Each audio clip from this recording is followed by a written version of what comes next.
Hello, sleepyheads.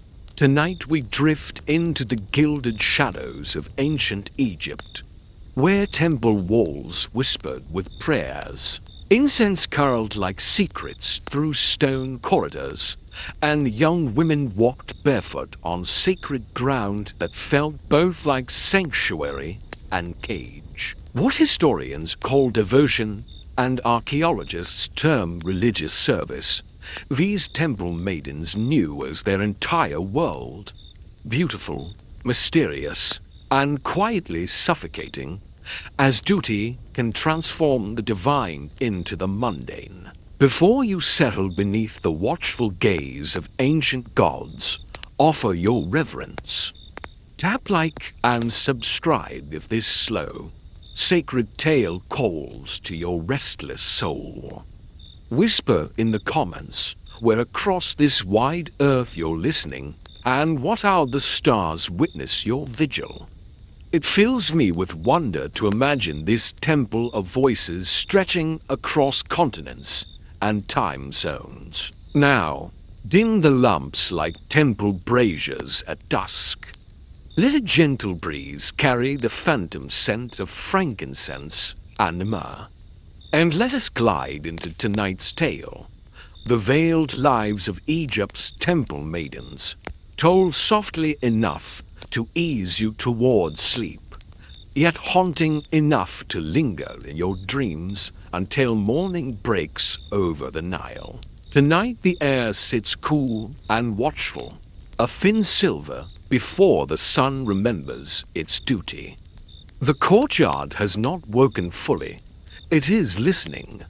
Somewhere a clay jar ticks as it sheds the last of the night's sweat. Incense curls in the half-light like a shy animal, threading itself around figs and limestone until the whole house smells like a quiet promise. This is the hour for decisions that pretend to be fate. Someone has been told to wash. The basin was set out before dawn, water dark as stone, breath shivering on its surface when a palm hovers near. Fingers test, flinch, and then commit.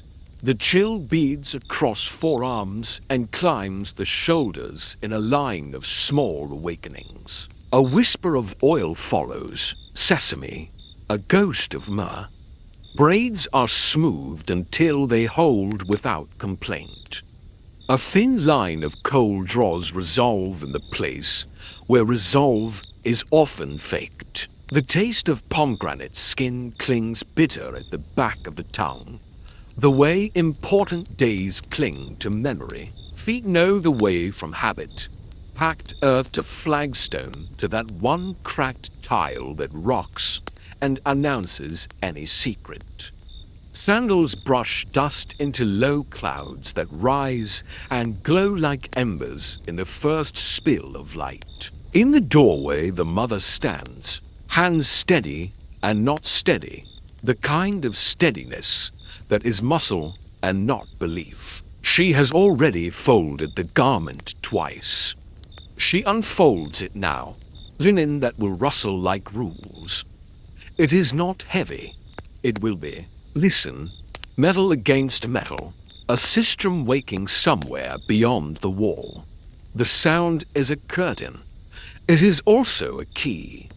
The courtyard belongs to the house until the first ring of it, and then the courtyard remembers other owners. A priest clears his throat where voices do not need to be loud to sound large. He is polite.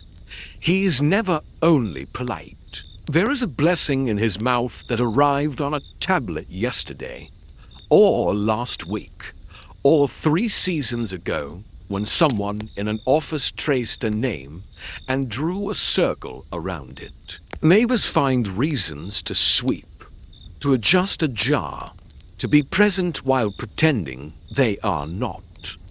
Pride is a public clock here. It must be wound and set where it can be seen. A girl chosen for the god is like a new roof tile. Everyone remarks on the color, Everyone weighs its future usefulness to the weather. The mother looks at the priest and sees rank. The priest looks at the girl and sees a portion.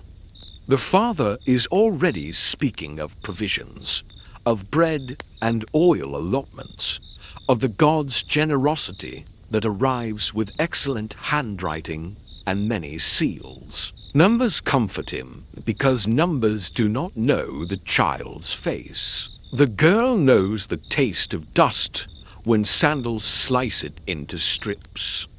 The girl knows the smell of the temple from festivals, resin sweetness that fills the throat, beer sour in the shade. The way stone radiates a later heat even when morning is young. She knows the god's name as a shape that fills the room. She knows it as a story told with laughter when people forget to be devout for a breath and remember to be human. She knows nothing about the hours between singing and sleeping when walls do their other work. Hands, the mother's on small shoulders. The grip says to things at once, stay and go. It is the language mothers learn as soon as children walk. It is the language priests learn as soon as they are permitted to promise. The priest lifts his palms and speaks of purity. He speaks of service. He speaks of a path like a braided river that knows where it must end. The words move through the air as if the air owes them rent. The girl looks at the mother when the priest says the word chosen. The mother's mouth smiles because mouths know how to behave. The eyes do not. Incense thickens. The courtyard breathes through it. Bees notice and ignore. A dog chooses a different patch of shade. Somewhere behind the priest another functionary writes, reads scratching in a rhythm that is not a song and not a song. It sounds like a beetle working wood. A seal will be pressed into clay. A copy will be stored where dust is tidy and everything waits for someone important to remember it. A name will be carried into a room most people never see. The priest steps forward. He is careful with distance. He is careful with gaze. The performance of gentleness is a holy craft. He begins the blessing. It is full of phrases that have survived 100 mouths. The words have been rubbed smooth by use, like the handle of a good knife. One by one they are set into the air, pure, devoted, protected, honored. A promise builds. It has a foundation. It also has a price. The mother hears both sides as if the priest speaks into voices. One for the street, one for the kitchen. A wind crosses the courtyard. It is not much. Enough to lift the edge of linen and show the skin beneath that will know water cold enough to make the scalp ring. Enough to push incense into a corner where a spider keeps its web symmetrical on principle. Enough to move a strand of hair out of place, and for the mother to fix it and let her fingers linger, pressure marking a map only she can read. If there were another choice, this would be where it was taken. There is not. The mother has counted the jars. The father has counted the jars. The temple counts differently, but counts all the same. You can pretend this is only honor. Many do. It is easier to sleep when honor has the room. Honor is important. It keeps grain moving and gods fed. But there is also the door. Every blessing in this house points toward it like a compass. To step through is to let the city rearrange itself. Its alleys bend. Its voices lower when speaking her name. A child becomes a symbol that adults use to explain the world to themselves. It is a generous trick. It is also a theft, though the word is never said. They walk. The priest does not hurry. He knows the value of a measured pace. The sistrum answers his feet. The girl matches the rhythm because bodies learn quickly when everyone is watching. Houses lean into the street, listening with shutters. Women nod from thresholds where pots cool. Men look busy with twine and baskets, and the important work of witnessing. The sun tries on its day, shy at first, then braver. Shadow lines pull across the path like black ribbons. The gate ahead looks taller than it did yesterday, as if it has grown on news. Pylons throw long, cool shadows that smell of paint and crushed blue. Reliefs turn their faces into light, and then out of it, so gods appear to blink without admitting it. The outer court is a country with different weather. The air thickens, incense stacked on incense until the lungs learn a new rhythm. The girl's scalp feels naked under the first thought of shaving. Skin imagines water and flinches in advance. Linen at the wrists speaks softly, a rasp that is not unpleasant, only new. The mother does not step beyond the line where only the chosen go. She knows the rule. It has been inside her head for years, waiting to become useful. A novice ahead in the line steps half a heartbeat off time. An attendant's eyes find her. They do not punish, they remember. This is how runes are taught to behave, with small notices that multiply into habits. The girl watches and learns where not to breathe too loudly. A basin waits, copper mouth open, water shining like a clean blade. The smell of myrrh blooms slow, patient and heavy, from an alabaster jar that looks like captured cloud. There is talk of privileges, safe quarters, rations measured by a careful hand. Nearness to the god that most will never have. Each gift is wrapped in conditions that ask for pieces of a life in return. A day here, a month there, the important hours fenced off by purity. Touch becomes a calendar, voice becomes a tool. Laughing finds a schedule and a shadow. The mother listens and nods because nodding is currency. The father figures the value of oil in his head without meaning to. The functionary scratches another line. This is where the story wants a sign from the sky. A bird at a meaningful angle. A cloud that behaves too well. Instead, there is only the work of mourning. Bees learning a new path around a garland. Guards changing. A child in the street dropping a fig and deciding whether to pick it up off the dust. The ordinary resists dramatics. That resistance is holy in its own way. The priest's hand rises again. He speaks the name. Not the girl's, the god's. The sound fills the courtyard and flattens it. For a breath the stones seem to listen. The mother's fingers tighten, and then let go, because letting go is the only thing left to do that is still hers. The functionary stamps clay. The sistrum shivers like metal remembering where it came from. Somewhere behind the gate a door closes. It is not loud. It does not need to be. The quiet that follows is a shape everyone recognizes and no one names. The blessing has been given. The contract has been signed in incense and water, and the weight of many eyes. The girl stands lighter and heavier at once. The priest smiles, The linen whispers, the courtyard exhales. The god's name hangs a moment longer, and then settles into the day like dust choosing a ledge. A mother touches her palm to her own chest the way one checks for a heartbeat after running. It is there. It is faster. It will slow. Not yet. The path into the temple is darker than the street, cool and careful.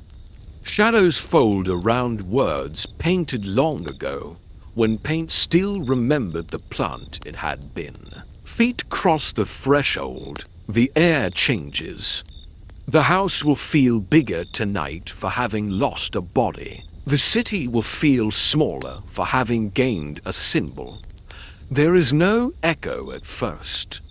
That arrives later, after the head is shaved and the linen earns its creases and the water learns the scalp's shape. For now, the god's name has been spoken, and a door has closed without a sound. The door is still breathing behind the blessing when the street takes over again. Heat waking in the stone, voices finding their daytime shapes, dust lifting in little golden sighs. The house shrinks by a body, and the city grows by a symbol. The walk that was once errands and gossip is now a line that leads inward, a thread pulled through a needle in a wall too tall to admit argument. Gate pylons are the first lesson, long, cool shadows thrown across flagstone, carrying the smell of sun-baked paint and crushed blue pigment that clings to the nose like a memory that refuses to fade. Reliefs stare without blinking, gods with falcon heads, women with lotus hands, kings that never learned how to grow old. Between them the passage narrows, then breathes, then narrows again, a rhythm the body starts to copy without meaning to. Linen rustles at the wrists, the sound of rules introduced politely, and then repeated until they belong to the skin. The novices gather where the shade holds the day like a bowl. Feet touch stone in order, heel, then ball, then the toes that will learn to quiet their questions. A line settles into a pulse, sandals moving together, so the temple hears a single creature approaching. It is not fear exactly. It is something with better posture. One girl is half a heartbeat late. The attendant's eyes find her, then slide away, a warning wrapped in mercy, which is the most useful kind. A basin waits, like a mouth, copper wide and bright enough to cut the light into strips. Purification is not a metaphor here. The water is shock cold on the scalp, a weather change poured by hand. It steals breath, returns it cleaner, takes heat from the skull, and leaves behind something that feels like air could pass straight through if thought is not watched carefully. Fingers sweep across the head and find less than they expect. The scalp is suddenly lighter. A small wind moves where hair used to keep the day at a distance. The body understands the new border before the mind consents. Oil follows, patient and heavy, a slow bloom of myrrh that turns the air to velvet around the ears. The scent is not for the wearer. It is for the room that will later decide what is pure and what is not. A lotus garland is set carefully where hair would have argued. Petals bruise sweet when they bend, and sweetness tightens into a faint ache under the nose. The copper tongue from the basin lingers on fingertips.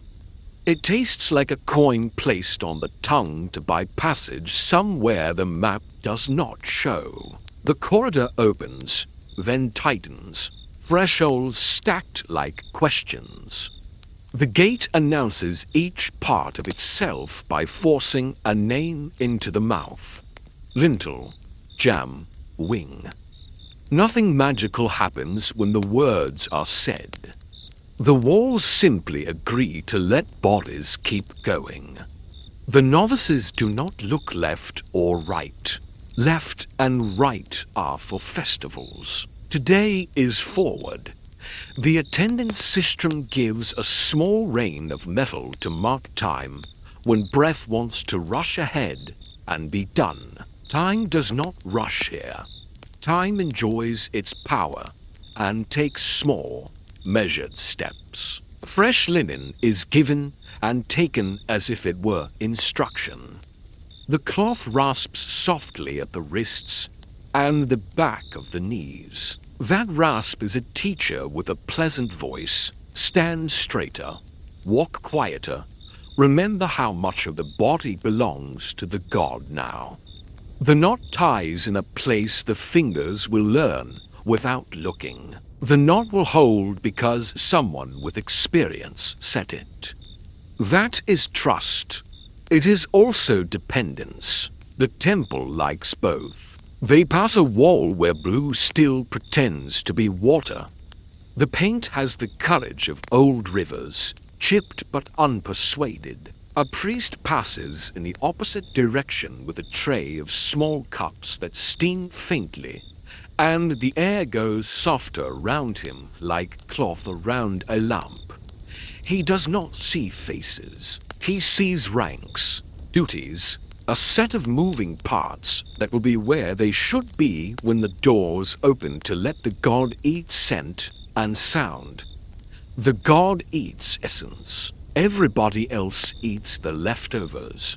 The thought arrives, then leaves, because the corridor requires all of its space for walking and breath. The first interior court recognizes bodies by the way they hesitate. Pigeons fold themselves into stone niche shadows. A cat runs the edge of a column and stops exactly where a human might trip, then moves because no one trips. Learning is already happening. The novices stand beneath a stretch of shade that smells like crushed blue and sun glaze, a smell that makes the tongue feel textured. The attendant lifts a hand. Silence is not demanded. It is offered and then accepted. This is how obedience becomes a habit that does not humiliate the throat. A keeper of basins pours again. The water catches a square of sky and breaks it. It slides over the skull a second time to confirm the first. The body does not argue this insistence. It shivers once in a polite line from crown to ankle and then holds still. A fly realigns its priorities and leaves. The copper lip of the basin leaves a faint metallic kiss on the wrist where it brushed. Another novice flinches so slightly it could be counted as a thought rather than a movement. The attendant's eyes count anyway, then choose not to add this to any ledger that will matter later. The mercy is not for kindness. It is for efficiency. Fear is expensive. The temple spends carefully. Garlands again. Lotus bending until it decides not to bend further. The sweetness bruises into something like green honey. A novice inhales out of habit and tastes a garden under river light even though the day is stone and rule and measured air. The mind learns it can keep a small place that belongs to no one. That knowledge is quiet and will need to stay that way. The temple does not forbid private rooms inside heads. It forgets to mention them. The passage narrows. Sound changes. The city falls off the edges of hearing, replaced by woodhen sighs and the soft complaint of rope that has done its work for too many seasons. The air cools, as if stone has pulled shade into itself and is now sharing, reluctantly. The line of novices sets its pace to the sistrum's hush. Someone scuffs and corrects. Someone breathes too quickly and slows to protect the breath from attention. There is no shouting. The rules are older than that and do not need volume to stand upright. A door opens to a room that is not a room but a pause the temple built for the scalp to stop ringing. The attendant speaks of names, not the personal ones, which are for houses and for people who will never be allowed past the second gate. These are names of door parts and corner gods, of bolts that prefer courtesy, of thresholds that like to hear themselves discussed. Names are spoken and then folded away in the mouth like soft bread. Memory holds them because forgetting means being turned around gently and asked to begin the day again from somewhere earlier. No one wants to live on that kind of loop. Linen is checked, folds corrected. The rasp at the wrist says good. The feet learn the cool map of the floor, a pattern of wear that shows where bodies always walk and where they never should. A priest appears in the edge of sight like a line of shadow that can read. His hands smell of resin and bread and a kind of clean smoke that does not belong to kitchens. He nods in a way that registers bodies as instruments tuned adequately for the hour. Then he is gone, into a part of the temple where light is a privilege granted by doorways rather than the sky. In the next corridor, the pylon's shadows reach in long fingers, even here, as if to remind the interior that the entrance is still in charge. The smell of crushed pigment is lighter now, more idea than substance. The air thickens with old hymns soothed into the walls. Voices will live here later, for now the walls only keep secrets warm. The novices pass an open-work screen that shows a triangle of brilliance from a courtyard and a cat's tail choosing to be language for a moment. It leaves without translating itself fully. The temple prefers incomplete sentences when they concern the interior. A rhythm settles that is not the sistrum.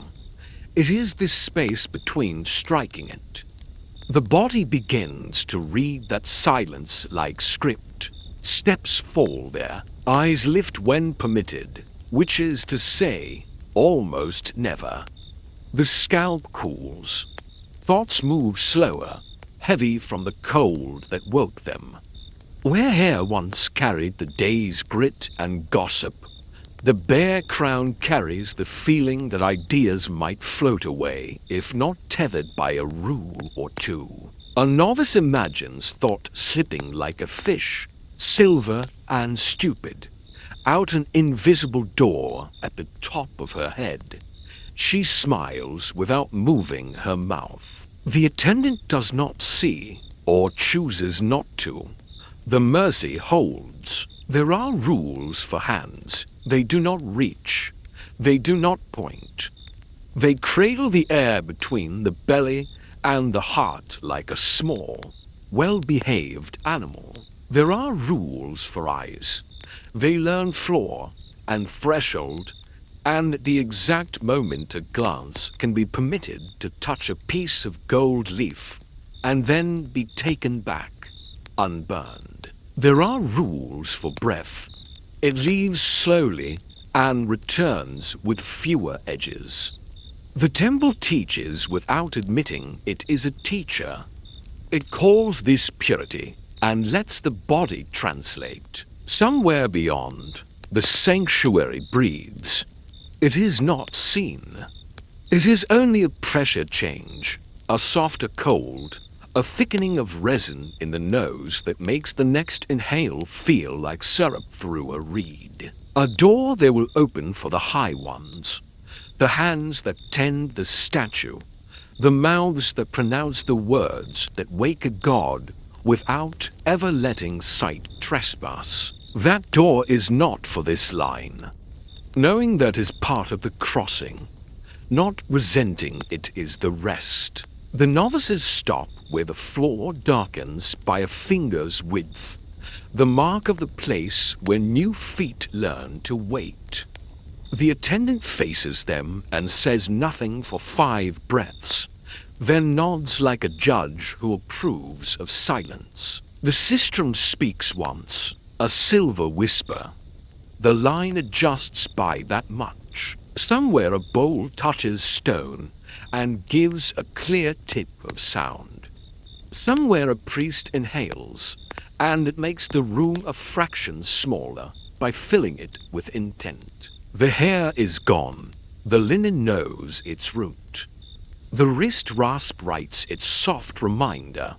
The copper taste fades and returns like a coin rubbed by worry. This is the threshold that does not appear on any drawing. The house has let go. The temple has not yet taken fully. In between there is a place the body comes to briefly, where it can still tell itself it belongs to itself. The place will be visited less often as steps accumulate. It is kind to notice it now. It is careful to leave it without announcing the leaving. Shadows move along the wall as if the pylons outside were stretching, testing how far they can reach without cracking. The smell of crushed blue is a rumor in the nose. A single petal falls and forgets to hit the floor. Time slows just enough for the attendant to turn her head and almost smile at nothing. Then the room remembers what it is for. The line breathes together.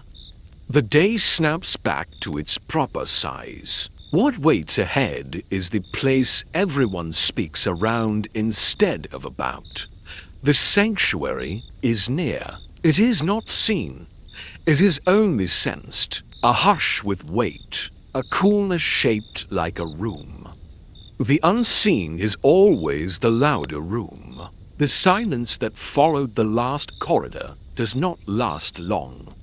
It settles, tests its weight in the lungs, and then gives way to the work of words. Air cools another degree. Shadows fold themselves neatly along the edges of stone benches where people have practiced stillness for years. A reed pen begins its small, dedicated noise. Scratch, catch, scratch. It sounds like a beetle working wood, patient and convinced. Clay tablets arrive warm from storage, the heat of yesterday tucked inside them like a habit that survived the night. A functionary balances one on his palm, then lowers it to a flat board as if setting down a sleeping child. Names are said without voices rising. Titles line up like geese on a river, orderly, calm, and always moving in the direction that the current prefers. Personal names shrink beneath larger ones that have a job to do. The reed touches clay and leaves a groove that catches light, then swallows it. Oil of myrrh rides the room in small alabaster jars. They travel hand to hand with the gravity of things that cost both money and meaning. Unstopped, the scent blooms slow in the air, patient, heavy, and full of late afternoon warmth even though morning holds the room. It smooths the corners of the breath. It persuades skin to remember it is a surface and a boundary. It does not ask for permission. It does not need to. A palm fiber cord is brought forward. It is not a shackle, not a rope, not a threat. It is an instruction that knows how to be gentle and still leave a mark. The attendant loops it around a wrist and ties, then unties, then ties again while speaking the rules that will anchor days to each other until they are indistinguishable from a life. The cord leaves a shallow pattern that fades as blood returns, and memory pushes it back up from underneath. The skin agrees to remember without being asked twice. They speak of nearness to a god, and of doors that ordinary feet will not cross, of safe lodging where thieves do not wander, and roofs keep their promises in the storm season, of good rations, measured by careful hands that know the difference between enough and insult, of linen always clean, water always ready, protection by name and by law. Every privilege is placed on the table with both palms, and beneath everyone is a condition that asks for silence in return. The kept voice, the unshared thought, the laugh that knows what time it belongs to, and what wall it must never touch. Titles are fitted like jewelry that cannot be removed at night. Chantress, Pure One, Hand of the God within the second court. The words sit high and bright, catching whatever light the room allows. Beneath them, the quieter name remains, a small animal in the reeds that looks up when footsteps pass, and then lowers its head when the sistrum gives that silver whisper. Naming is a kind of weaving here, the personal threaded under the sacred until the pattern holds its shape without fingers on the loom. The reed pen moves again. Scratch, catch, scratch. It records offerings and obligations in the same sure strokes. Bread goes out, song comes in. Oil is allotted, silence is learned. The ratio feels fair on paper, because paper has the gift of never being tired. The functionary's mouth repeats the ledger in a tone that avoids both kindness and cruelty. There is only accuracy. Accuracy is the temple's favorite virtue after obedience. A novice hesitates before repeating one of the phrases taught an hour ago, a set of words that lift and lower in the right places to acknowledge the god without presuming to know anything beyond what the door permits. The voice is almost right. The attendant tilts her head, a bird hearing a rain far away, and waits. The novice tries again. This time the syllables land in the path they were carved to follow. The attendant nods once. In the corner, the reed agrees and scratches the success into a line that will still be there when the voices that made it are dust. The myrrh deepens. It is everywhere now. In the hairline, behind the ears, in the linen that holds the shoulders like to serious hands. The scent softens the room's edges until even the stone seems to breathe more quietly. It is a benevolent fog that knows what it is doing.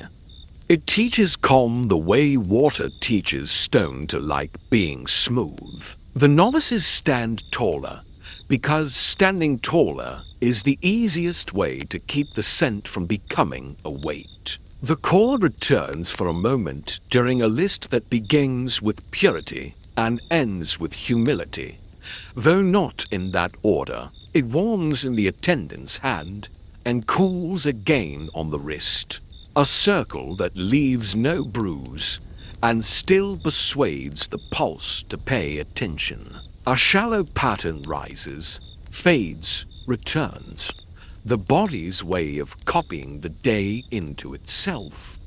The attendant's thumb brushes the mark once, as if smoothing paint. Then the cord is gone, folded into a pocket that exists to keep such things from being misplaced or reconsidered. Silence is not only the absence of speech. It is a quantity counted in the space after a question that is not asked, in the breath held when laughter wants to leap, in the moment before a door opens when the heart suggests a faster rhythm, and the feet insist on the practiced one. The rules are explained in examples, not warnings. A story of a girl who said too much and learned to say less. A story of another who kept quiet and was brought closer to the interior, where quiet is the only language. No punishment is described. None has to be. The room itself demonstrates outcomes by the way it looks at those who enter and does not look at those who wait. Clay tablets stack, face down, while seals press small suns into their corners. The heat that rode in with them leaves slowly, like a guest who will not insult the hosts by hurrying. The reed is cleaned against its own shadow, then set to rest where other reeds sleep with their noses pointed in the same direction. The functionary's hands smell faintly of copper now, the way water does after it has admitted it is a mirror. He glances at the wrist patterns, at the linen knots, at the set of shoulders that have learned to be square without looking defiant. He nods to no one and to the wall, and to the habit of nodding when a list is complete. There is talk of festivals, not as permission, but as schedule. On those days music grows teeth and bites the air until even the gods listen with their whole faces. On those days the temple opens its outer ribs and lets the city lean close. The novices will stand where they are told and sing from the chest as if the chest were a bowl that could pour all day. Between festivals there is the regular holiness, the opening at dawn, the feeding of what cannot eat, the clothing of what does not shiver, the speaking to what will not answer in words and yet answers with weather, with harvests, with the steady not dying of roofs. Someone recites the privileges again, slower, to see where the breath catches. Safe lodging, good rations, nearness to a god. The breath catches not at the gifts, but at the places where the gifts become gates.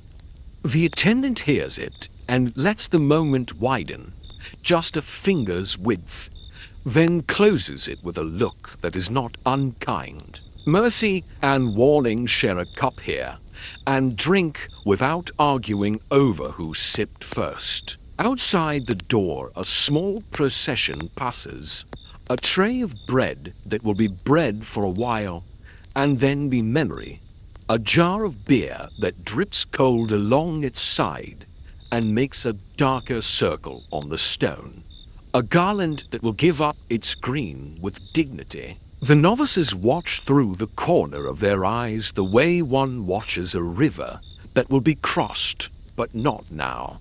The room acknowledges the procession by not pausing the sentence, "It is inside."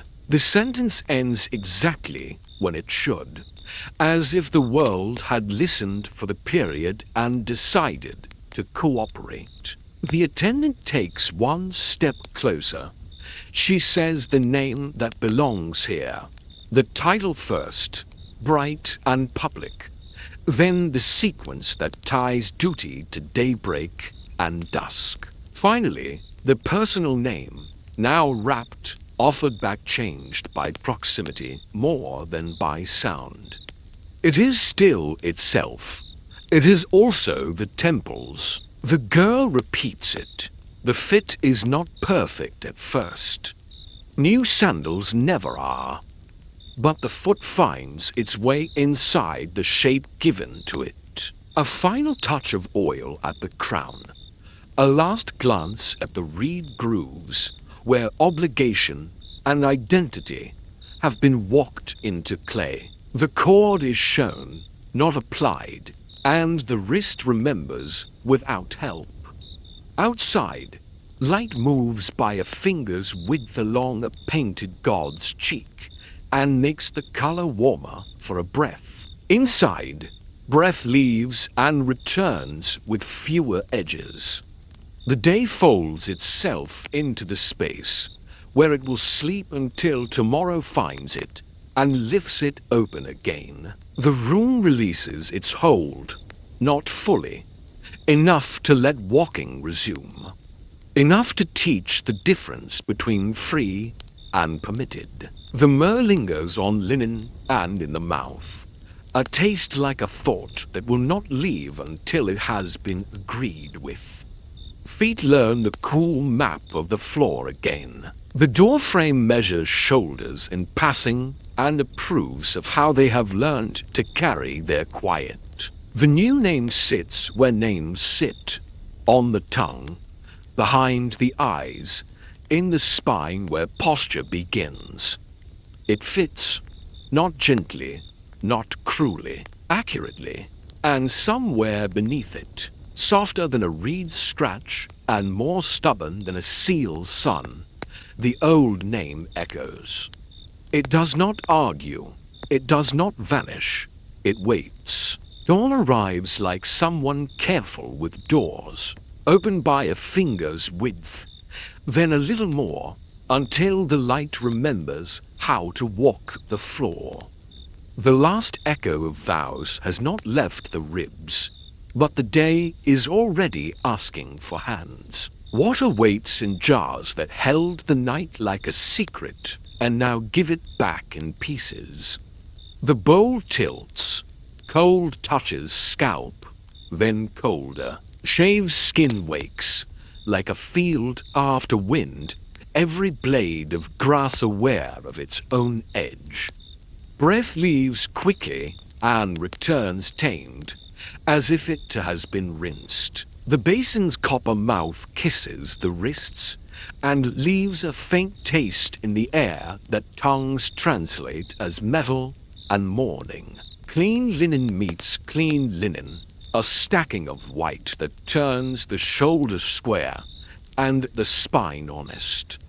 There is a starch scent the nose calls bread before the mind corrects it. Frankincense blooms soft behind it, resin sweetness that knows how to stay without becoming heavy.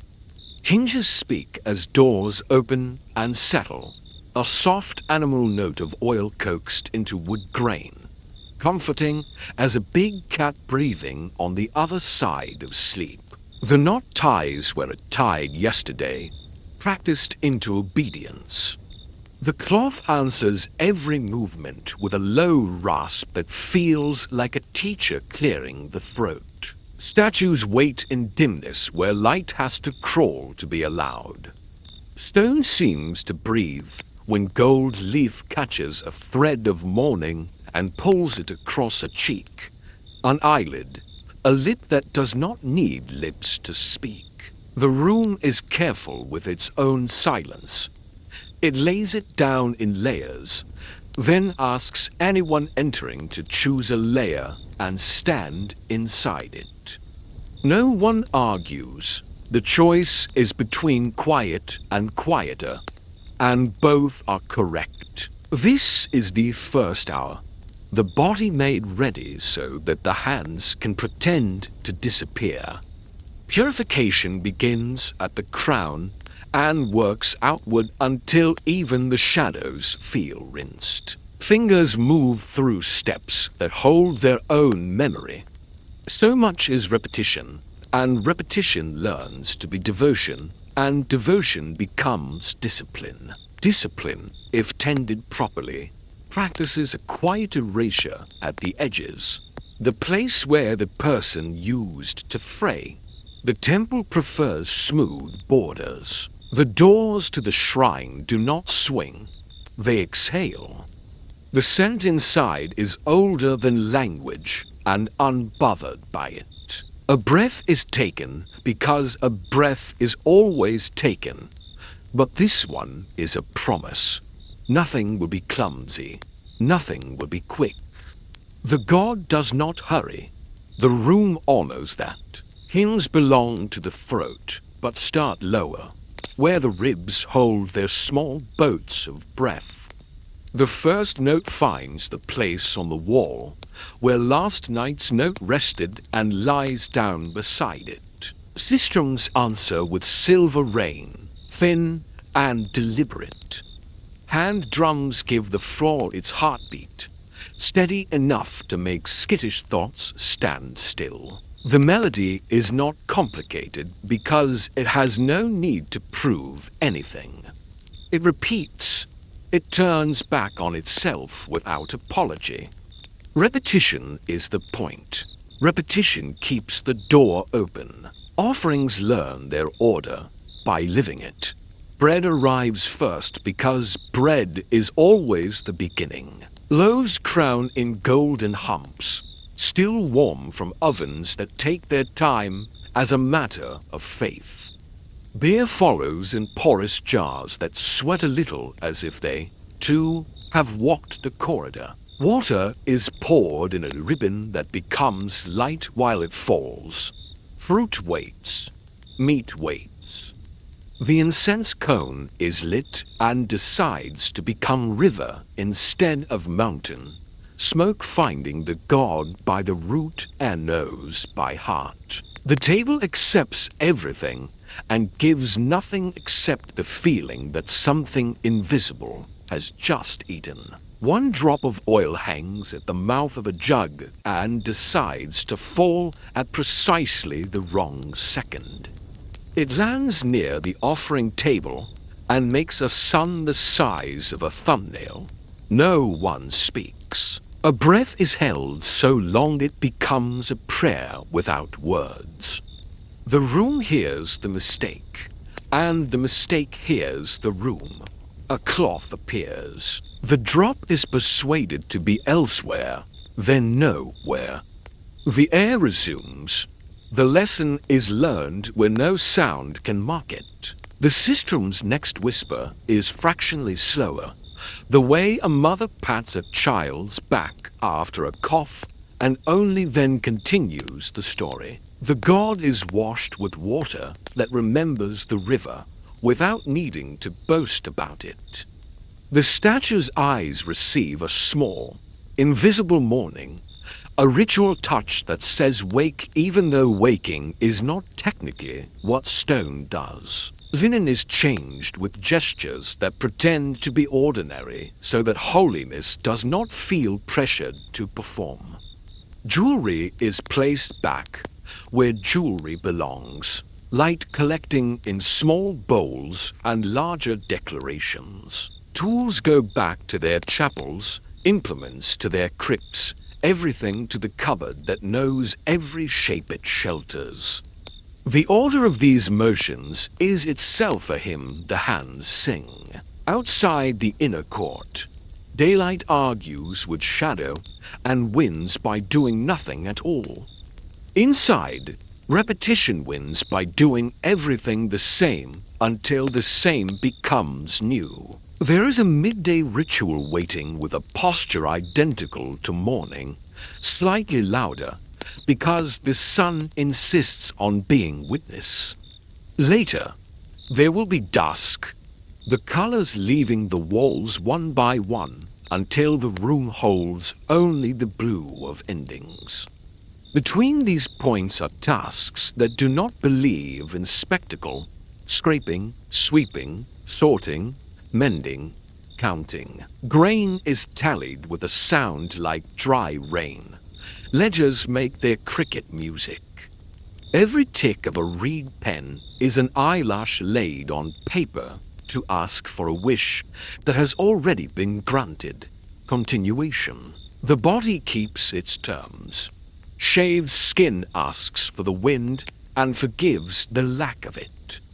The scalp remembers the water and expects the second touch as confirmation the first was not a dream. Linen warms as the day climbs, then cools when the wall shadows stretch, then warms again because breath keeps making small weather under the cloth. The smell of frankincense moves from bowl to familiar to background A guest who realizes the house is home now and stops apologizing for existing. Voice is practiced the modest miracle of being the same every time. Not louder, not softer. The notes feel the room and match it. The room feels the notes and approves with an ease that took a century to learn. Musicians do not perform, they serve. Service is what happens when skill forgets itself on purpose. The hands that held the sistrum in the morning hold a broom in the afternoon and a ledger in the hour before lumps are coaxed to life. None of these tools behave like a step down. They are all steps across the same floor. The divine image does not blink, but light keeps pretending it might. A cloud decides to pass. Gold leaf takes that decision and makes it into a rumor of breath. Stone refuses to breathe and still finds a way to look like it is breathing. The mind knows the difference. The heart remains unoffended by the trick. Belief is not gullible here. It is trained, attentive, and practical, a craft with a schedule. Somewhere outside, a drum practices distant thunder for a festival not today. The sound sneaks in and smiles and leaves. Inside, a hinge does its soft animal sigh to mark an opening that has happened every day anyone still living can remember. There is comfort in this, the way there is comfort in a friend who knocks twice the same way and never confuses the door. The cycle's curve is a place to sit, to lay a back against, to pull a breath from. The cost of such comfort is paid in small coins. The personal left in a bowl no one names. The laugh delayed to a time approved by habit. The questions trained to circle the rim of the mouth and then land elsewhere. There is a noon washing because mornings are ambitious and leave fingerprints. Hands remember where water waits. The cold is a negotiation brokered by purpose. We will be clean because we must be near what remains clean by definition. The phrase is repeated because repetition keeps the walls in place. The phrase becomes smaller as the day grows. By dusk it is a whisper that only the skin hears. The afternoon finds the ledger again. Bread in, bread out. Oil counted with a seriousness that oil respects. The voices of those who never see the interior still arrive in the numbers they send. The economy of holiness is nothing if not efficient. Offerings become accounting. Accounting becomes rations. Rations become bodies standing where bodies are needed when the door opens. This is not cynical. It is how a city remembers to be a city without asking the god to sweep. Shadows rise like cool water. The dimness is a kindness that does not ask to be thanked. Statues receive the last touches of the day. Jewelry removed as if it could be bruised. Linen folded as if it could miss the body it held. A final breath of incense that closes the room with a scent instead of a sound. The hymn for evening uses fewer notes and longer spaces between them. The spaces have learned to carry their own weight. Silence is not empty now. It is full of things that have agreed to be quiet. Someone moves a little too quickly near the offering table. It is not oil this time. It is the thought that made the foot haste. The attendance I finds the thought and brings it back to pace with nothing but a look. No ledger records this correction. The body will. Tomorrow the step will be slower at that exact place because the floor has taught it. Doors return to their positions with the self-respect of creatures that know their names. the inner darkness holds. The outer courtyard exhale grows a degree warmer and smells faintly of beer, becoming a conversation. Lamps lift their small suns into bowls of shadow and make them drink light until the edges blush. Linen is changed for linen that will sleep. Water waits for night hands. It will be cold again in the morning because that is its job. The day ends where it began, with a bowl, with a breath, with a promise made to keep the promise again. The world outside will tell stories about grandeur, about gold and thunder and kings who never sweat. In here the grandeur is small and repeated until it supports the sky. It looks like rinsing a hand until the wrist is honest. It sounds like reed on papyrus, like hinge asking politely, like feet learning a map they will never stop walking. When the last note lets go, the room does not feel empty. It feels correctly arranged. The divine image is not hungry. Hunger does not apply. Yet the logic of offering has been satisfied, and satisfaction has a temperature humans understand. The air is warmer by the altar and cooler by the door. This difference is the size of a life lived near holiness, without ever touching it bare. Outside, the city will eat and talk and write new bargains onto the backs of old ones. Inside, the table holds the shape of where food was. Implements sleep in their cupboards like animals that trust the fence. Linen settles, breathing once as it cools. Somewhere a novice dreams of water and wakes with a clean scalp and the knowledge of how to move slowly in the place where rush is a sin. Morning will come careful with doors again. The bowl will tilt. The cold will make the skin remember. The song will find its first wall. The repetition will begin its long, bright circle. The god eats essence. The leftovers feed everyone else. By afternoon, the quiet of washing has settled into the steadier work of sound. Floors have learned the day's footsteps. Doors have learned who may pass and who must pause. What began with cold water and linen now widens into voices and eyes, the temples to languages. Sistrums begin as weather. Silver rain rattled from bronze baskets, soft enough to calm the skittish parts of the mind. Hand drums answer with a heartbeat that refuses drama and insists on steadiness. The first hymn lifts from low in the ribs and climbs the room in careful rungs. There is ornament, but not much. This music was built to be repeated until repetition becomes meaning. Resin burns nearby, incense cones softening into rivers over braided wigs. The sweetness turns the throat to velvet and asks every consonant to behave. Chantresses stand where the wall's cool breath can be felt at the shoulder. Their job is both simple and exacting. Carry words across stone without spilling them. Eyes stay forward. Ears keep the line true.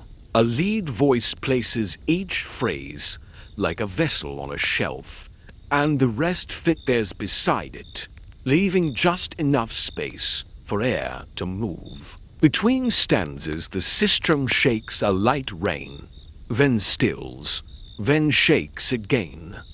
The silence in those pauses is trained and muscular. Rolls braid the room without tangling. Musicians mark the hours and smooth the edges of doors opening and closing. Attendants tend linen and oil and the small crises of circumstance. A glance that says adjust the knot. a fingertip that returns a petal to its place. A breath that buys a heartbeat for someone catching a phrase mid-step. Surveillance here does not wear armor. It wears kindness that leaves no mark and notice that leaves no doubt. Belonging is earned by never stepping wrong. It is kept the same way. A ledger waits on a low stand just out of the incense's path. Reeds tick off grain, beer, bread, scratch like a cricket that never sleeps. The scribe's mouth moves without sound as numbers learn their places. This is how offerings become rations, become strength in the hands that shake the sistrum. Economy makes the choir possible. The choir returns the favor by making the economy holy for a moment at a time. Patronage lives in the seams. An older chantress glances left when the lead voice enters, a small nod that says you may take the high phrase today. A younger singer receives it without triumph. Privilege, in this room, is alone payable in perfect intonation. Behind the singers, an attendant watches not faces, but shoulders. Shoulders tell the truth first. Pride rising, fear stiffening, fatigue pooling like water in cloth. A cup of water appears before thirst admits its name. The cup vanishes before gratitude becomes a conversation. Incense thins and then thickens as the cone folds into itself and finds more smoke inside. The resin's sweetness stays generous. The throat stays velvet. The hymn for the second hour is less ornate than the first. This is not a failure of art. It is the wisdom of pacing. Even devotion has a pulse rate it prefers. The hand drum agrees. Dum, dum, dum. Never arguing with the sistrum's reign. Never making a storm of it. Outside, a shout in the street forgets itself and reaches the wall. Inside, the notes refuse to notice. Watchfulness holds the line. A cat crosses a threshold at the exact wrong moment and somehow does not exist to the ritual. The cat knows how to not exist. The temple taught it. Hierarchy moves like water downhill. The high priest passes only in shadow, a ripple that makes the air think about bowing. Below, lector priests thread spells through the music like gold wire. The women sing the shape of those spells and make them carry farther. Below them, novices count rests with mouths closed and eyes hungry. Each step is measured, each rise is sponsored. Merit matters. So does the memory of who carried a tray without shaking when the door startled, and who did not. Some duties are invisible on purpose. An attendant traces the hymn's rhythm on her thigh to keep the choir's spine straight when the echo tricks the air. Another reads lips at the back row to catch a word that arrived late and rescue its neighbor. A third watches the corner of the offering table where a drop of oil once fell and the room learned to hold its breath. Nothing falls today, still the watch remains. This is how vigilance becomes culture. A hymn's final note wavers, not from pitch, from a thought. It rises by a grain, then steadies. The thought is simple and perilous. What exists beyond the wall? The choir swallows the tremor whole. Eyes soften. Throats remember velvet. The hand drum does not blink. The sistrum gives a longer reign that sounds like forgiveness and also sounds like a line drawn neatly on clean clay. After, breath leaves the room and returns on time. No word is said. The correction lives where memory keeps its tools. Between services, the temple is not quiet. It is considerate. Braids are loosened under screens, so incense rivers do not tangle them to the scalp. Oil meets skin in tiny, accurate circles. Linen is brushed with hands that learned gentleness in other rooms. The smell of resin lingers, now mixed with thread-dry starch, and the warm iron of blood that stayed inside where it belongs. Doors sigh, ledgers burr. Somewhere a child laughs beyond the outer court, and the laugh enters as light rather than sound, a personal arrangement between sun and stone. Patrons arrive in their proper hours. A steward with a name the city says carefully, a noble woman whose bracelets introduce her with more candor than she does herself. Gifts are weighed. Names are weighed. The scale prefers neither. A loaf goes to the table by right. Another goes by kindness. The scribe trusts kindness about as far as the first courtyard. After that, columns and arithmetic take over. The singers do not meet patrons' eyes. They meet their cadence. Respect is measured by how well the steps align with the drum, without needing a look. Surveillance is not always above. It is also beside. The woman at one shoulder hears breath change and knows a cold is stalking. A note is reassigned without injury to pride. Gratitude acknowledges and then dissolves into the larger rhythm. The temple cannot afford gratitude as a separate act. Gratitude is baked into the bread of doing one's job and chewed without comment. Afternoon light tilts. Gold leaf on distant cheeks pretends to respire again. The choir shifts formation the way birds do when a wind changes. Not from fear, but from intelligence. The next hymn is a procession in place, voices moving while feet do not. A dancer marks the beat under her tongue and lets her hands say what they always say. Praise translated into geometry. Anklets talk quietly so no one mistakes beauty for noise. The sistrum's reign returns, shimmering the edges of thought. The drum refuses to hurry the heart. The hymn opens like a gate and closes like one, too, with bolts laid in a familiar order. In the back, the cricket of the reed continues. Grain, beer, bread, ink, ink, ink. Accountability is a sound here, and it is relentless, and it is what keeps favor honest. Evening approaches with a cooler grammar. Incense deepens, the throat thickens in the nicest way. Voice is lower a finger's breadth. A last offering breathes perfume and heat, and then agrees to be symbol more than food. The choir speaks the final line softly, confident that the walls know the rest by memory. A cat stretches, a door settles. The ledger closes its eyes and still hears what it hears even in sleep. The day ends where the voice meets the eye. Eyes measured, voices lifted.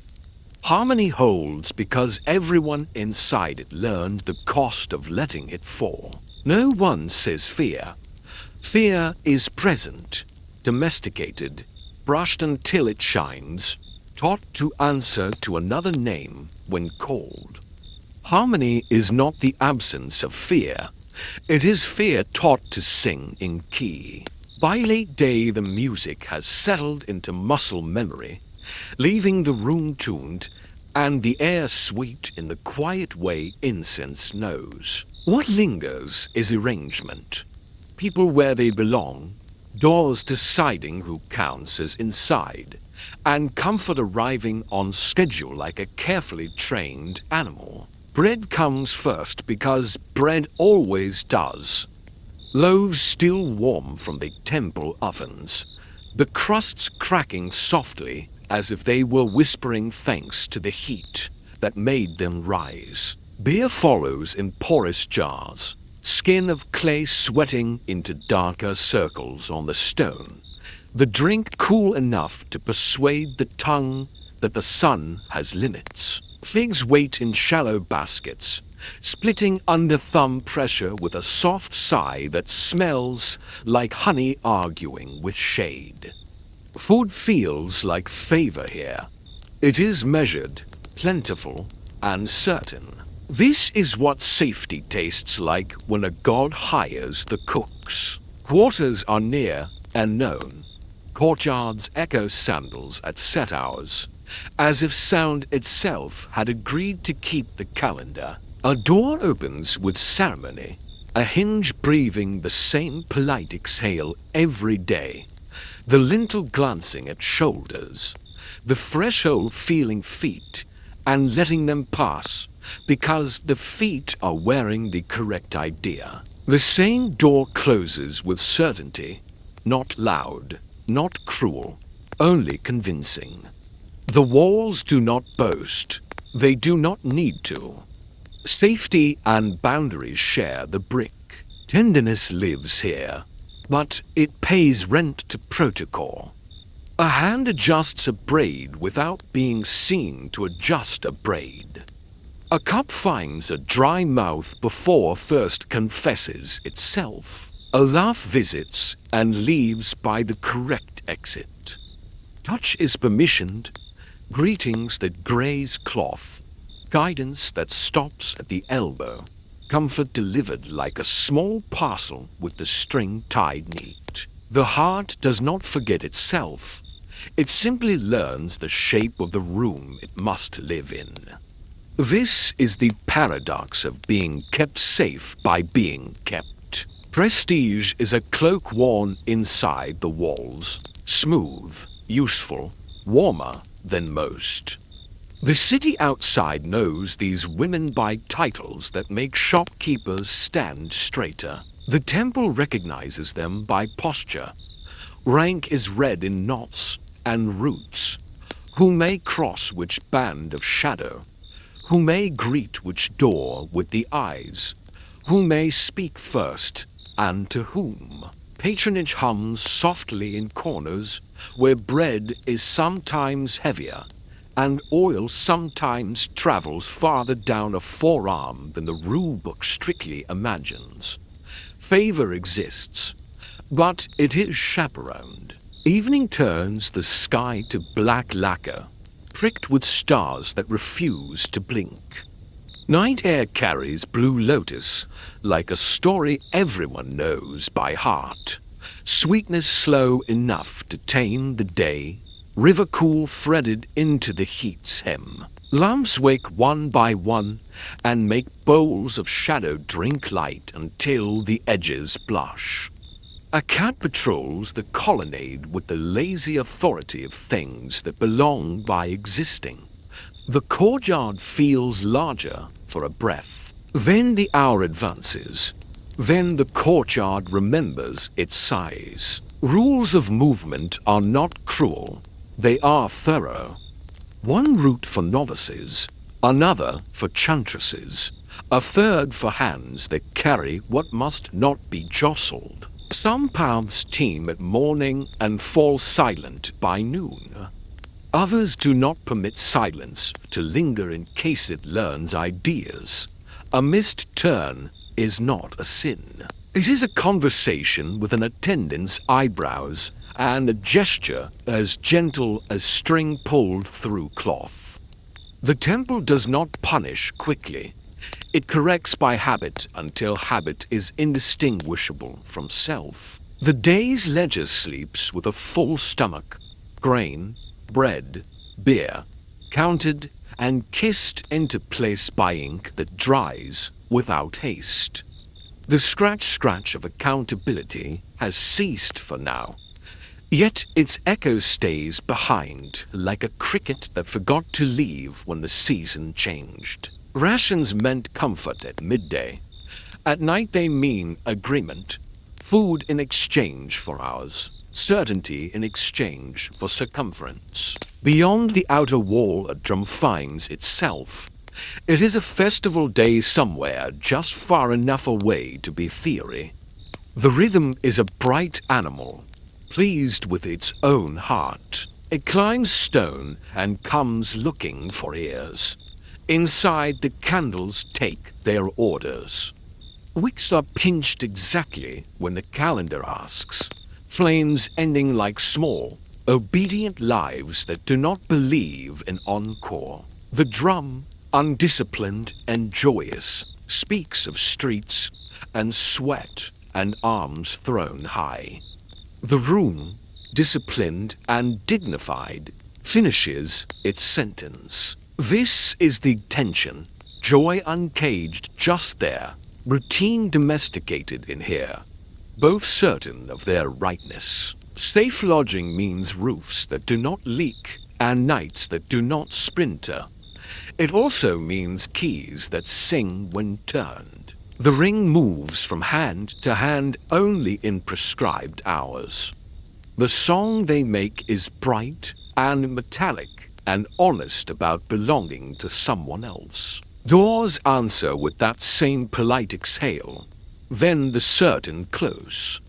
Touch your palm to the wood and feel the cool of certainty travel into bone. Safety is a temperature as much as a policy. Prestige asks for witness, so small processions happen within the privacy of order. A tray with fruit passing like a quiet comment. A steward with a count that will not be disputed. A priestess whose bracelets report her presence precisely once, then retire from the conversation. Inside the bracelets and the fruit and the counts is the human thing, which learns to walk with straight shoulders and lower eyes and a voice that can navigate the room without causing ripples. Tenderness survives by behaving like breath, present, necessary, almost invisible. There are gardens inside these walls, rectangles of green persuaded from heat by patience and water, and the correct incantations spoken to shade. Blue lotus blooms here willingly, a generosity the air carries like a blessing that does not need a priest to be official. Sit if sitting is permitted, and listen to how silence is not empty. The pond gossips in circles. Frogs approve of the evening. A novice tells a story to herself with her mouth closed and discovers that stories still live without sound. This counts as wealth the way grain in a tall jar does. Rules of touch grow gentler as darkness settles. Linen against linen when bodies pass in halls, a palm lifted, not placed. A shoulder accepted beside a shoulder, just long enough to trade a little warmth and then remembered apart. No one has to be told twice. The day has taught what needs teaching. The body becomes map and clock and promise keeper. Safety presses lightly at the wrists, like yesterday's cord, and leaves the same shallow pattern. It fades. It returns with memory. The drum outside rushes once, like a river forgetting itself under a new moon. Inside, the last lamp allows itself to be convinced. Smoke draws a line up a column and disappears near a painted falcon's eye. The falcon pretends to follow it. The door takes the key again and sings one note, the clear kind that lives in metal and does not need an audience to be complete. The note finds the corridor and sets it to quiet. A cat blinks in slow agreement, then picks a different piece of floor to own. Comfort closes in without malice. It is a blanket that weighs exactly what it should. It is also a net woven from care, strong, soft, and undecorated. The night air is kind. The walls are awake on purpose. Somewhere a novice curls on a pallet that smells of starch, and the day's incense, and the breath unwinds itself like a thread someone has finally stopped pulling. Outside, the drum stumbles, laughs, finds itself again, moves on toward whatever promises streets make. Inside, pillows remember the shape of heads that have learned when to speak and when to let the room do the talking. Stars keep refusing to blink. The sky keeps pretending it is lacquer while every breeze insists it is silk. The last sandals return to their hooks. The last cup returns to its shelf. The last thought for the day knocks once on the skull and is told gently to come back tomorrow dressed as a task. The key ring sings, a bright circle ending the circle. The door replies with certainty. The dark becomes orderly, friendly, expected. Sleep does what sleep always does in places like this. It remembers its place. By night the temple folds itself small and careful. But the story does not end when the lamps go dark. It waits in quieter places, on walls that have learned endurance, in ink that once shimmered wet and now sleeps matte, in names that know how to outlast breath. The day's certainty becomes the century's question. What remains, and how much of a life can live inside a title? Sand is the first editor. It rasps across reliefs with patient knuckles, shaving brightness into dusk, turning painted eyes to the color of old olives. A falcon that once glittered like noon now looks like late afternoon. A goddess's hand that used to pour light now pours shadow and memory. In the right wind, whole stories lift and blur. A hymn that told the sun what to do wears away until it only suggests waking and warmth. The temple is still speaking, but the consonants are gone, and the vowels are tired. The wind keeps at it anyway, convinced of its profession. A steely leans almost the way a person leans when listening. Its edges have learned roundness.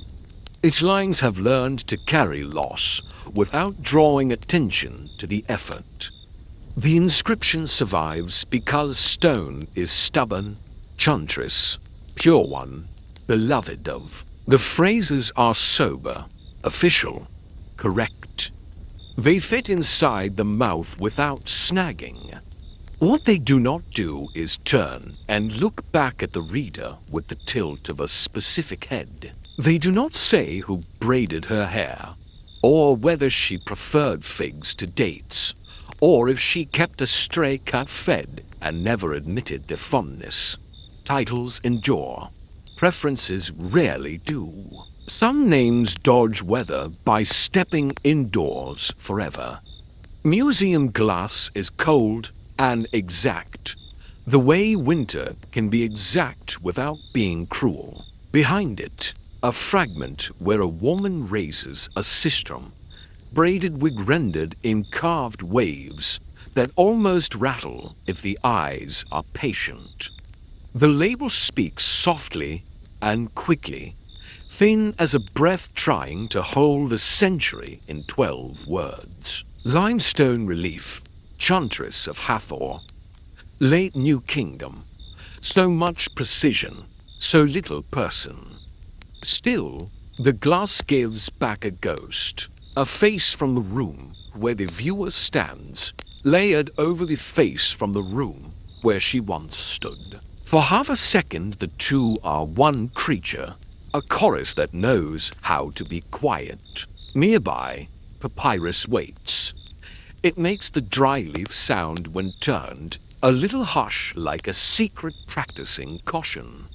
Ink is brown as riverbanks in drought, The black gone to sepia, where water once rested its hands too long. A line mentions wob priestess and 1 month in 4. The rhythm of a life peaks between strokes. 3 months pouring oil and mending shirts and bargaining for onions. 1 month singing in frankincense and counting steps by drums. The evidence is an aperture. A small opening lets a larger life gleam through, then close. The page is closed gently, and the sound it makes is another kind of prayer. A tune speaks in the grammar of arrangement. On a wall, a woman presents flowers to a goddess while a line of text crowns her with duty. Pure one of the house. The paint has thinned, but the posture survives, precise as a ritual step. She is shown as both symbol and person, formal and alive, the way daylight is formal and night is alive. A title is a doorway the living sculpted to survive themselves. Through it a passerby can see a sliver of room, a table set with bread that will never be cold, a hand fixed forever in the act of offering. The sliver is small. It is all that remains, and it is not nothing. The archive sends whispers. At Deir el Medina, a scribe once wrote to his wife and used her cultic title in the salutation, not her home name.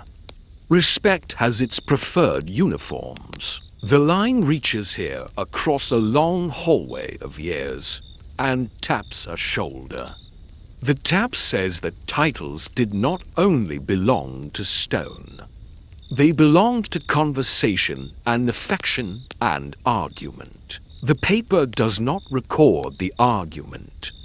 It records enough to let the mind supply a kitchen, a cool jug, the sound of sandals rejected by the afternoon heat at the threshold, a woman answering to the name that meant her public self, smiling privately at the one that meant her kitchen self, and her mother's self, and the pet name no one else will ever know now. Elsewhere a statue head sits, without its body, serene because time took the trouble to teach its serenity. The mouth carries the hint of a hymn. The ear is carved to listen better than most ears have patience for. The plinth reads, beloved of whom is listed a god, a king, a temple. The list is exhaustive and incomplete.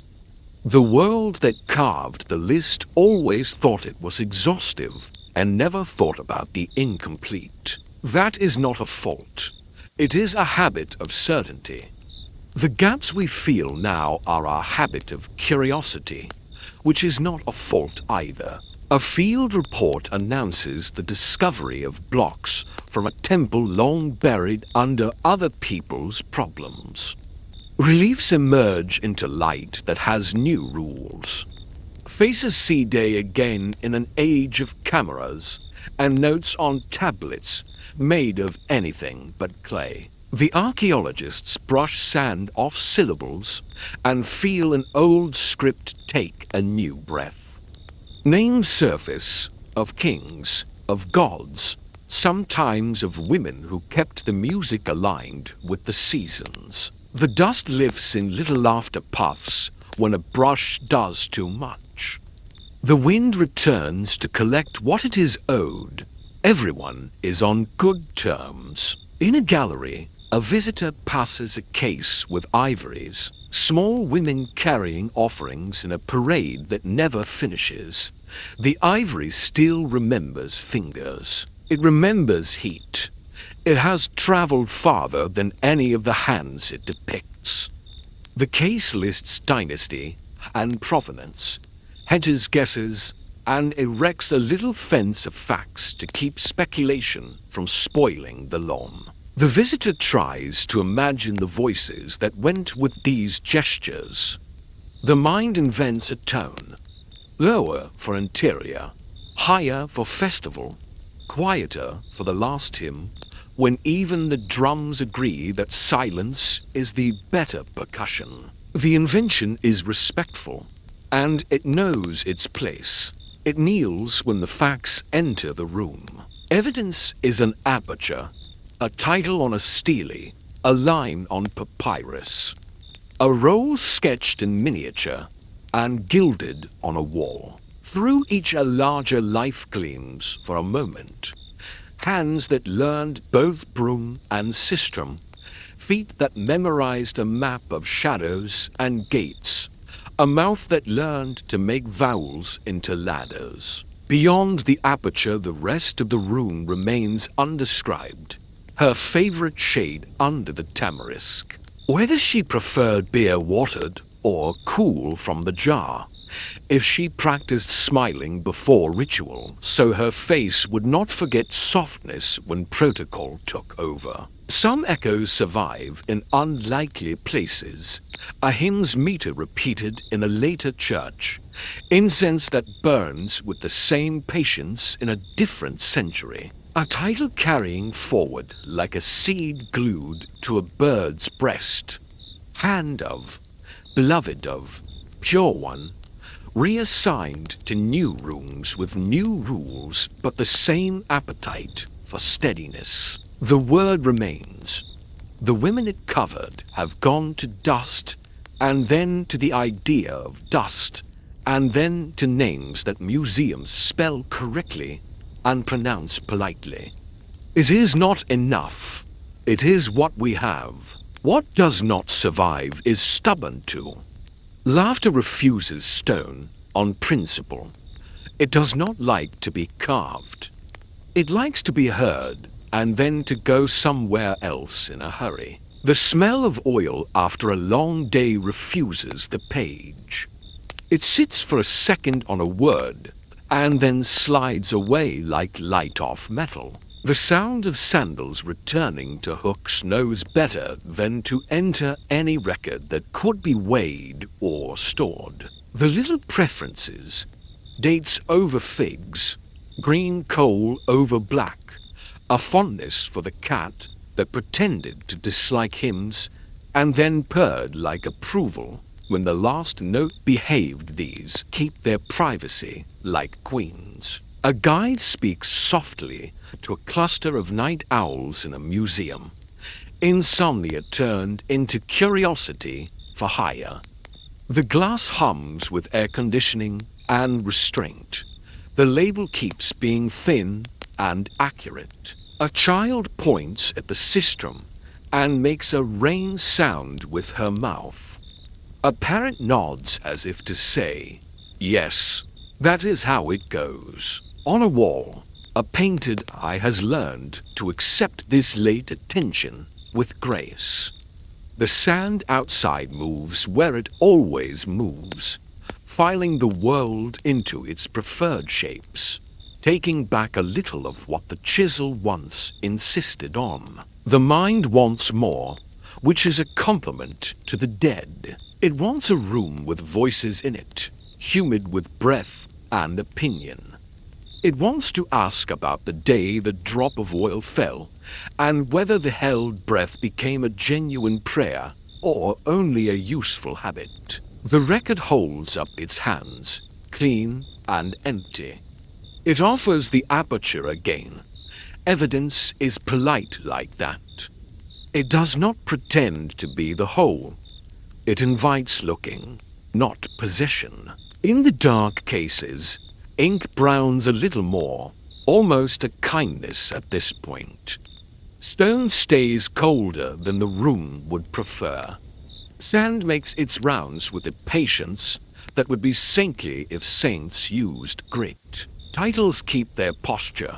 They greet us with the correct words and no private ones. We say them back as best as mouths trained in other alphabets can manage. For a second, the room holds the larger life in focus, then does what rooms do, relaxes into the condition of being itself. Outside, night touches everything and calls it by its oldest names. Inside, a label waits for a morning school group. The eye in the relief waits for the angle of light that makes it look alive again. Somewhere a curator closes a door, not loudly, just convincingly, and the echo gets the last word. The women we tried to assemble from fragments go back to being exactly what we can prove and exactly what we cannot reach. Chantress, pure one, beloved of. The words remain upright. They do not flinch. They make room for a life to gleam through when the angle favors us, and then they return to being careful stone and careful ink. Titles endure. Preferences rarely do. By the time the label has been read and the glass has finished its quiet work, a different reckoning begins. Not what a title was, but what it could buy. Agency here is measured like grain, in scoops and schedules, in permissions that arrive with seals, in doors that open because a name has learned to walk ahead of a body. Estate tallies are a kind of weather. They are recited in a cadence like rain, fields, granaries, oil, cattle. Irrigation rights at the bend by the tamarisk. A storage room that keeps its cool even in lion months. Numbers fall in rows and make a floor. Stand on them long enough, and the floor begins to feel like a wall. The scribe's voice is even. The columns are even. The world, for a moment, seems reasonable because a list has claimed it can be counted. A woman can command within that count. A ration diverted to workers who mend a wall before flood season. A jar of oil released for a procession where the god must gleam to keep the city faithful to its own reflection. A message sent to a storehouse chief who forgot the difference between delay and refusal. Her title rides the order like a well-made boat, and the current respects it. Men move because the writing says move, and the seal says yes. Power flows where grammar and grain agree, but the shape of that flow is learned outdoors, under a heat that beats the scalp like a polite drum. Insistent, rhythmic, never forgetting itself. Processional avenues lay out their bright mathematics, stone by stone, shadow by shadow. Here the chantress sets base. Here the attendant breathes timing into the priest's hands. Here the music turns a corner without losing its center. Agency travels in the open, dressed correctly, watched by eyes that prefer admiration, but have practice with envy. The glare tests posture and finds its sound. Inside, offering steam against cool altars. The sweetness turns to a film over the teeth, unedible incense that asks the mouth to accept ritual as flavor. She can direct the tray to the left, the garland to the right, the order of hands at the cloth. She can stop a small catastrophe by moving a bowl the width of a thumb. She can lengthen a hymn by a single breath to let a late door finish being a door. This is authority that feels like owning time, if only for the distance between two drum beats. The ledger keeps a separate record in its plain, patient way. Gains, a title that unlocks granaries. Land whose barley answers to her seal. Wages paid in bread and respect. The quiet right to use the god's nearness as a shield against pettier men. Losses, 1 month in for surrendered to rules that speak in the second person singular and do not wink. Evenings that belong to schedules rather than weather. Distances that look small on a plan, but stretch like rope when walked by a body that remembers older paths. The spine of the sum is straight, rations and rank set against hours bargained to the god. Even when the arithmetic favors her, the remainder is always the same shape. It is a circle. In daylight, that circle can look like a crown. Petitioners speak carefully. Stewards greet first. A military official learns, via letter firm as a door beam, that food will reach workers on time, or his excuses will wear out before her patience does. She moves resources with a signature, and the signature is not challenged. If the temple is a city inside the city, she is one of its streets that traffic trusts. Then the threshold arrives, not the outer gate with its generous shadow and predictable guards. The inner line where rule older than anyone's grandmother sits cross-legged and remembers the names of those allowed to pass. Authority pours toward it like a bright stream and meets a lip of stone that drinks only from specific cups. Here, the high priest steps through and takes the words that wake a statue to its day. Here, she stops. The power that travels so smoothly in the sun evaporates into protocol the instant the door decides to be itself. The title waits where titles wait. The body remembers which foot goes back first. The rule is not anger. It is architecture. It was built when the first wall learned that holiness needs a room that can refuse even its friends. She does not argue because arguing would not raise a hinge. Instead, the skill tilts from commanding to coordinating, from directing light to placing mirrors. She smooths the path for others to cross, and in that smoothing finds a second type of agency, the kind that controls outcomes without touching the heart of the flame. Estate tallies return like rain in another season. Fields, granaries, oil, cattle, linen quotas, and incense weights. A share of festival meat for workers who will tell the city how generous the god felt this year. Numbers again make a floor. She stands on it. It holds. She issues grain, and households eat. She assigns labor, and walls stand. This is real and practical and absorbs the day like bread absorbs oil. The wall does not move because it does not need to. Its point is not to be moved. Its point is to teach where moving becomes waiting. Heat fades to the kind that keeps thoughts pliant. The avenues soften. The scalp unquiets but does not leave. Evening offerings steam gentler and leave a taste that will ride the tongue until sleep pushes it aside. She has done what is permitted and most of what is required and some of what only experience knows to do. A late petitioner will be seen or not by rule and by reading of the person.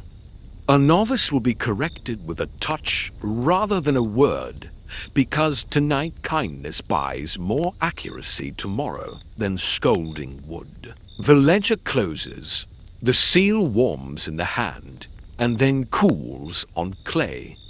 A servant counts keys because keys are how a building remembers its promises. The ring rests a moment in her palm, heavy, bright, honest about what it opens and what it will never open for her.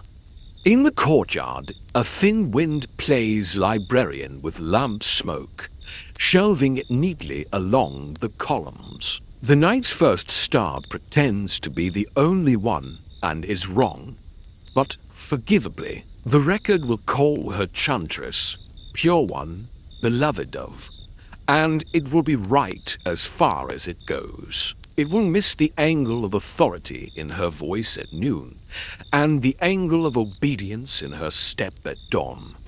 It will not show the exact place where command runs down to the threshold and becomes still water reflecting someone else's crossing. But the shape is there to be traced.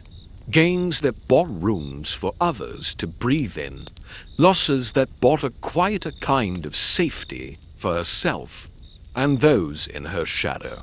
She was powerful, by any reasonable definition that fits inside the walls. Her orders fed men and mended stone. Her name moved jars from shelf to cart and carts from yard to gate. In the glare she cast shade others could use. In the dim she knew when a breath could stretch and when it must fold. She lived inside an architecture that allowed and refused with equal conviction. The map of that allowance and refusal is what we call a role. It is also what we call a cage when the door is lovely and locked at the same time. Night takes the heat out of the stones, but leaves the lesson. Authority flows when names have earned roots, and then it thins to mist at the line, where rules remember themselves more clearly than people do. The ledger of gains and losses remains legible, neat, sober, impressed into clay and habit. The sum does not change when read aloud under stars or by lamp. Gold leaf catches a last, tired light, and draws a perfect boundary around a god's face. It is beautiful. It is convincing. It is a limit. A circle drawn with gold is still a circle. The gold circle closes where the hand that holds the seal grows tired and the door remembers its own strength. After the tally and the threshold, after gains counted and borders obeyed, night loosens the day's grip by degrees so small they feel like kindness. A breeze moves through the palm fronds like a hand combing a fevered brow. Leaves hush the courtyard into a gentler shape. Lamps retire one by one, smoke braided thin and neat as if even ash respected the schedule. On linen the faint honey bitter of incense lingers long after the fire goes dark, a reminder that holiness has its own skin and likes to share a little of it with those who worked nearby. The body unwinds in the privacy of breath, slower, lower, truer. What was it, then? Sanctuary or sentence? The words resist being pinned. Sanctuary, because roofs held, keys sang, and the world outside could not bruise a face that walked under a god's shadow. Sentence, because time wore a collar, and touch needed permission, and joy arrived dressed as duty to be admitted. Gratitude without amnesia is the honest posture here. Reverence for a steadiness that kept bread and song appearing. Critique for the price taken quietly from the edges of a life, until the edges learned to stop being edges at all. Memory begins to do its work, which is to say it edits with love and a little self-protection. The day's heat becomes golden instead of stubborn. Rules that become rules that guided. The moment the hymn trembled and was swallowed turns into a lesson about how fear can be taught better manners than most people guess. What remains is a single sistrum note remembered at the edge of sleep, metal on metal soft as rain in another language. It rings once and seems to keep ringing even after silence puts a finger to its mouth. Somewhere, much later than bedtime allows, a thought wanders the room like a cat that never admits it cares. It sniffs the corners, the tally of rations, The ledger of hours, the smile saved for the small ones because someone has to teach mercy early, or it arrives late and clumsy. The thought tries the old question again. Freedom measured by how it looks from inside a circle. The circle does not answer. It just stays round and convincing, which is its talent. What can be offered back across centuries is small and not nothing. A kind of listening that does not treat titles as whole persons, a willingness to admit both the shelter and the fence in the same breath. Names carved neat on stone do not retain anyone's favorite shade of the courtyard at dusk. Yet the hands that held the sistrum and the ledger and the broom in turns knew something about endurance that modern comfort rarely needs to practice. There is reverence to be paid there. There is also a promise to be made that comfort will not pretend to be innocence again. The breeze turns the pages of dark the way a careful reader turns papyrus, respecting the fibers, refusing to rush. Fronds answer with a soft agreement. Linen holds a ghost of resin and a map of shoulders that learned the weight of posture without becoming brittle. The floor remembers every route the feet were allowed and does not reveal the ones they wished for. Wishes survive anyway, the way weeds do, privately, insistently, green in places maps never label. In the imagination, a door opens, not the sanctuaries, but a small one in a wall most people forget to look at. It leads to a room where laughter is permitted to take off its shoes. No records exist for this room. That is the point. Perhaps the chantresses sat there sometimes between duties, oil still sweet in their hair, drums still pacing their ribs, and let the day step out of its uniform for a single minute. Perhaps they didn't. Either way, the thought is a kindness, not a claim, and kindness is a respectable use of night. The city in the distance turns over and resettles. Markets dream of figs with no wasps and weights that never cheat. The river practices being endless. Stones cool down enough to remember they started as something soft once. In the midst of this, legacy does the only work it knows. It becomes echo, and echo becomes instruction, and instruction, if handled with care, becomes gentler than the first version of itself. That is how inheritance should behave. There is always the temptation to decide for the dead, to end their sentence for them, because endings make sleep easier. Resist a little. Let the answer keep its blur. Was it sanctuary or sentence? The truth will not sit still. It flickers between the two like lamplight under a moving hand. That flicker might be the most honest thing offered tonight. A last breath of blue lotus sneaks in from a garden that refuses to stop working after hours. It sweetens the argument until the argument forgets to be an argument. The spine loosens. The jaw forgives what it had to hold all day.